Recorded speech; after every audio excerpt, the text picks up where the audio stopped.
Cornish Mutual, farming insurance experts.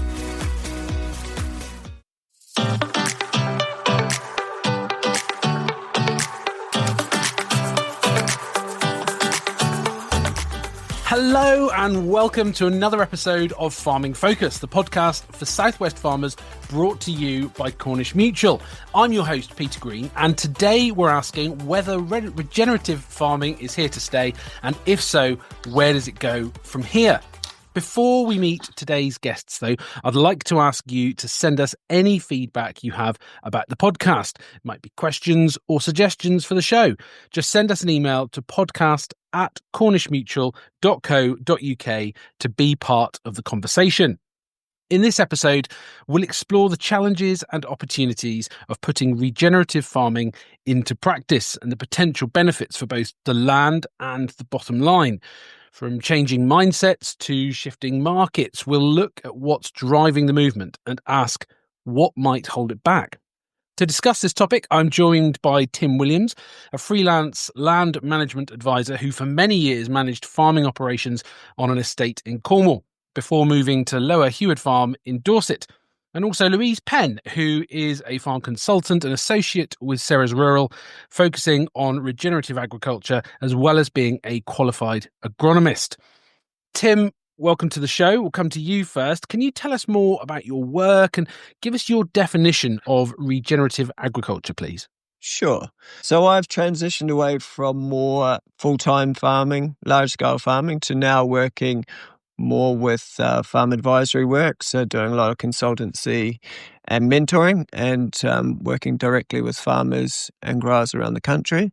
And I've established an organisation called Earth Farmers, and it's about helping farmers transition into more regenerative systems of production. And that's looking at it from a mentoring perspective, acting as a bit of a sounding board, to looking at whole system change, really technical soil assessments and all that sort of jazz, and pretty much everything in between, really. And you've got a website, earthfarmers.co.uk, where people can go and have a look at what you're doing as well. Is that right? Yeah, exactly. Yeah. Fabulous. Great stuff. So, Louise, same question to you. Could you tell us a bit about your work, but also your definition of regen ag, please? Yeah, so I'm a farmer's daughter, brought up on an AHA tenancy in Northamptonshire. That led me into my job currently, which is a farm consultant and agronomist for Ceres Rural. Ceres Rural is quite a new business, consultancy, mostly crop management, farm management, and we are moving downwards into kind of the southwest where you guys are. I've always had a massive interest in regenerative agriculture, particularly the soil. Some would say I'm pretty obsessed with the soil. That's what really interests me when I'm out on farm with my clients. But I think when it's talking about the definition of regenerative agriculture, I just think we've done a lot of damage to our soils. Intensification of agriculture, producing food for everyone. That's been the main focus, and a lot of us have forgotten how important the brown stuff is. So I think it's any of those principles, the ones that we know so well, that actually improve the health of the soil, regenerate it. It's more than just sustainability. It's regenerating it to what it once was. Yeah, that's what regenerative agriculture is for me. Great. Thank you for that, Louise. So, Tim, would what Louise is saying there resonate with you? And as someone who is advising and working on the ground with lots and lots of different farmers and businesses, what are some of the practical challenges that you've seen when farmers try to adopt these more regenerative practices? It's people trying stuff without fully understanding it, because you kind of have to zoom out, and it's a system approach. So sort of conventional agriculture looks at symptoms, and it's about sort of zooming out and looking at those causes. And so some people might have spent a lot of money on certain interventions, I guess you'd say, but without having that deeper understanding of the system. I was going to jump in there and just say that's really interesting, because quite often we find ourselves talking on the Farming Focus podcast about just making marginal changes and trying one thing at a time. And I guess you're not saying don't try one thing at a time, but it's about making sure we understand what we're doing and why we're doing it. Is that fair? Yeah, exactly. And they are incremental changes. I mean, the worst thing you can do is just stop all inputs or completely change your system. But you're making these incremental changes. But it's like, why are you making those incremental changes? Why would you put a cover crop in? Even to the point, what is the functional nature of that cover crop? What plants should you be putting in at that time? So I guess it's understanding the why underneath that. And also there's so much chatter around it at the moment. It's kind of understanding your context and not getting carried away with all the noise and actually focusing on what works. Because you've got a toolbox. It's pulling those tools out. What tool do you want to put into your system that works for you? That's really interesting. So actually, it's great that a lot of people are talking about this, I guess, but we need to be really careful that we don't just get swept along with it or distracted by the emperor's new clothes. And we're really thinking about our context and understanding our why. So that's a real practical challenge that we need to work with, not getting distracted by the noise. Louise, does that sound familiar to you? And how many of your clients do you see implementing regen practices, and what are you seeing in terms of what works well and what's harder to get right? Yeah, definitely. It's really getting farmers to look at their soil, getting interested in their soil, understanding a benchmark of where it is now, and then implementing things to improve it. It sounds to me, and please do tell me if I'm wrong, both of you, but we're talking here mainly in the first instance about those farmers who perhaps are already interested in regen, the ones who maybe have made the call to you and are the ones that have instigated these changes. What about those people perhaps who need a bit more persuasion? What are the key mindset shifts that farmers often need to make when transitioning from perhaps a conventional system to a more regenerative approach? Tim, I'll come to you first. Well, I guess it's about, again, it's kind of zooming out and looking at your farm as a whole system and kind of moving away from that yield mindset to one of profitability and resilience. So like the last season that we've just had, moving towards a more resilient system where you're not just going from drought to soggy fields back to drought, is how can you actually build resilience into those fields so that during these times of stress that you can continue to produce from your land. And, in a good year, of course, conventional systems are great, but in a bad year, and we're seeing more and more bad years, is how much resilience is in your system and actually how much profitability is in your system. And yields, inputs are not going to get any cheaper. And I guess, there will come a time where farmers are scratching their heads and going, what am I doing? It's just costing me more to return less.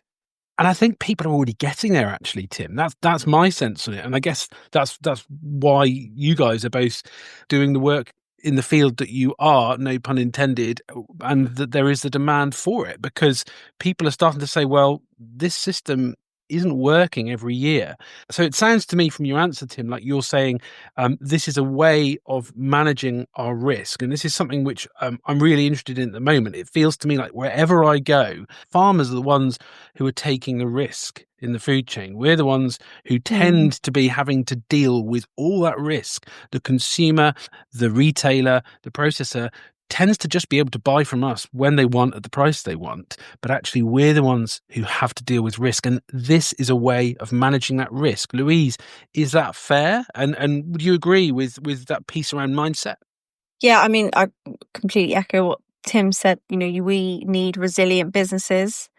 And if you're if you're a farm producing arable crops or livestock, you need resilient soil.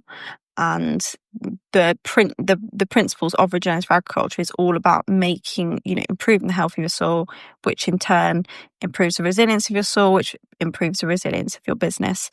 And, there are so many things that are just against us as farmers at the moment. It's not just the weather, it's commodity prices, it's how much inputs can just inflate over a matter of weeks. We're exposed to the markets, we're exposed to different changes in the cost of our inputs. And then also from another side, we are kind of being push towards more sustainable farming, whether it's through removal of BPS and subsidies coming in, such as the Sustainable Farming Incentive. The government's got a lot of agendas and goals that it needs to meet in terms of the climate. And farmers are being seen as people that can help do that, whether that's right, whether that's wrong. But we are kind of being encouraged to farm in that way. So you've got the farmers that want to do it because they know it's the right thing for their farm, for their land. And then you've got a few other people who are kind of realising that that's direction that maybe they should go in, because there's people doing really great things and really great examples of good regenerative farming. But they're also realising that actually that is kind of where, I guess, our government and actually, being better in terms of managing resources, water, soil, air, all of that. This is the way of farming that preserves that for the next generation. I'm going to read between the lines here, and please tell me if you think I'm wildly off the mark. Do we think there's an element of this and the move towards more regenerative techniques that's actually about farmers taking control? It's about not having to rely on inputs quite so much, and not having to rely quite so much on the market price that we have to take. It's about reducing that risk and taking control. Tim, you were nodding a bit there. Is that a fair statement? Yeah, I guess when I sort of started this journey, I remember a very grumpy South African pasture guru, Ian Matunis, basically said, stop sending money to town. And I guess, and it's not sending money, obviously we can buy stuff, but stop buying inputs, because the only people getting rich out of buying inputs are the people selling those inputs. And I guess it's changing up that system so that you aren't reliant on those inputs. So my challenge is, I was speaking to somebody this week who is involved in academia, in sort of the ag space and social sciences. And I was talking about the challenges of how we've had 3 generations of the government saying produce more and better for less. And then we've been told to stop and think more about the way we produce, because let's be honest, food provision can be outsourced to other countries. We may not like that. We're not endorsing that necessarily, but that seems to be the way that policy is moving. But the person I was speaking with sort of gave me a bit of a challenge and said, well, actually, I think that the way that the Western democracies are going, looking at geopolitics, is they're actually starting to wake up and smell the coffee and be concerned about whether we can produce enough food for ourselves. So my question is, are we at greater level of risk? Because you talked, Tim, about sort of coming away from that model of yield, if we go down this regenerative route, or can we still produce enough food for ourselves? Louise, I'll come to you first and then you, Tim. I think yield will always be king, but it's looking at the bottom line, profitability, looking at it as a farm, your context, field by field basis. And actually, maybe there is areas that you can take out of production and put them into schemes because they're unproductive. And actually, maybe that will bring up the profitability of the rest of the field that you're keeping in a crop. The goalposts are always moving. There's so much uncertainty. I think you have to zoom in a little bit on your own farming business and actually think about, this is my farm, this is how I want to farm, and build in some resilience, whether that's through growing some niche crops, making some good relationships, doing some, different contracts. I think we can get too kind of het up about what else is going on, but actually we need to focus on our businesses and what's right. How we get resilience and profitability into our business in the environment that we're sitting in. Don't worry too much about the environment. I guess it comes back to that circle of influence and circle of interest. Mm-hmm. So, Tim, how do we achieve this balance between yield and providing for the population around us, and looking after our farm and de-risking the situation that we could be faced with there? Well, I guess it's what are we producing? There's no point in producing empty calories because, if we're producing a lot of crop, but actually there's no nutrition in that crop, and we've sort of gone to a point where, if we can go down the whole chronic disease route, but we won't. That can be another conversation for another day. But actually, come back another day. What we're trying to produce nutrient-dense food. So we can produce nutrient-dense food. We can bring livestock into situations where essentially they're grazing cover crops, for example. So we're getting a nutrient-dense product from that. And actually, if we really truly get to the nitty-gritty of what a true regenerative system means, is actually understanding how the soil system works, how that naturally works, ecology, basically.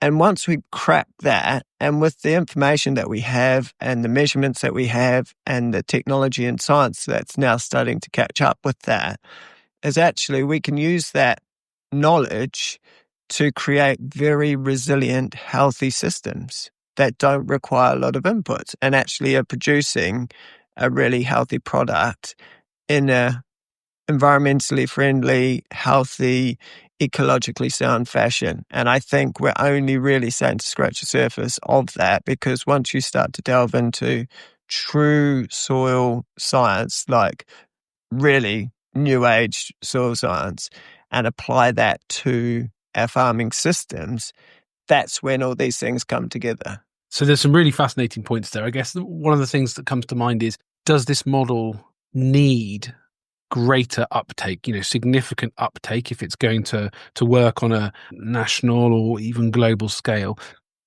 Are we reliant on changing eating habits if we're going to get people understanding the importance of nutrient-dense food? I know there's people already talking about that. As you said, there's a whole other podcast on that one, which I'd love to delve into again. But there's some food for thought there. I guess also, Louise, I'm going to move the conversation on ever so slightly. We talked a little bit there about nutrient-dense food.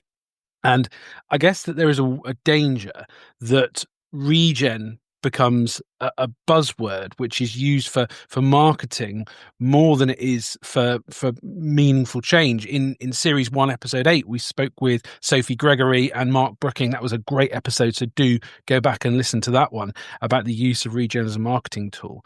Where do you stand on that, Louise?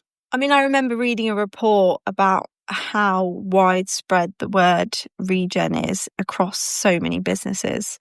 And actually, they use the word, but there's not really any framework around what that means within that business, if that's part of a supply chain. So it is a buzzword, and there's definitely people benefiting off the back of it in, using it as an additional marketing tool. However, I do like the word regenerative agriculture, because I feel like some people have the argument that regen needs to become farm standard, which of course some of the practices that we're doing in order to preserve air quality, water quality, soil quality should be standard farm practice. It does require additional investment to farm in these ways. You're investing in your soil, new kit, even just the amount of time to learn how to farm in this way is massive. We need to be able to differentiate our products and get a premium for them, because we are going out of our way to farm with more attention to detail and invest into farming in a more climate-friendly, sustainable, regenerative way. So I think if we lose the ability to use that word, and it has to be, being a buzzword is what is going to make a consumer pick it off the shelf. You've got 2 routes to teach people. I myself, very interested in my gut health, in eating nutrient-dense food. I grow all of my own veg. When I'm walking around a supermarket, that's because I've read up, I've educated myself. But there's some people in the population where the buzzword and marketing is the only way that they're going to pick it up. So I think we need to keep it as a differentiated product, and I think we need a bit of noise around it so we can get consumers on board to buy into what us farmers are doing and we know we should be doing. Cornish Mutual, farming insurance experts.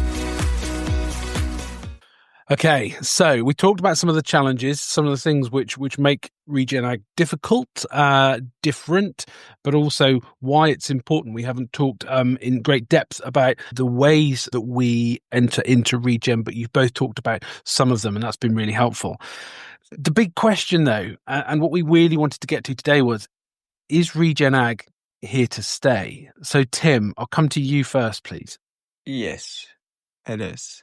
Once you understand what it truly means, and I guess if we kind of go back in time, we had this sort of split in terms of what true regenerative farming was, pre-industrial farming, and then we went down this industrial route. And so we've gone from a sort of a natural regenerative system of producing food to now this sort of green revolution. We need to produce a lot of food very quickly. So we went down that high input route. But actually, if we get to the nitty gritty of what actually regenerative systems mean and that real depth of knowledge of how soil systems work, and apply that conventional wisdom with the regenerative wisdom, then we're going to create these really powerful, resilient systems. And into the future, as input costs rise, as energy rises, as the climate becomes more challenging, we need these resilient systems because we cannot continue to farm in the fashion that we've been farming for the past 50 years. It just won't happen. There's farms now that are losing the ability to farm in the way that they have farmed historically.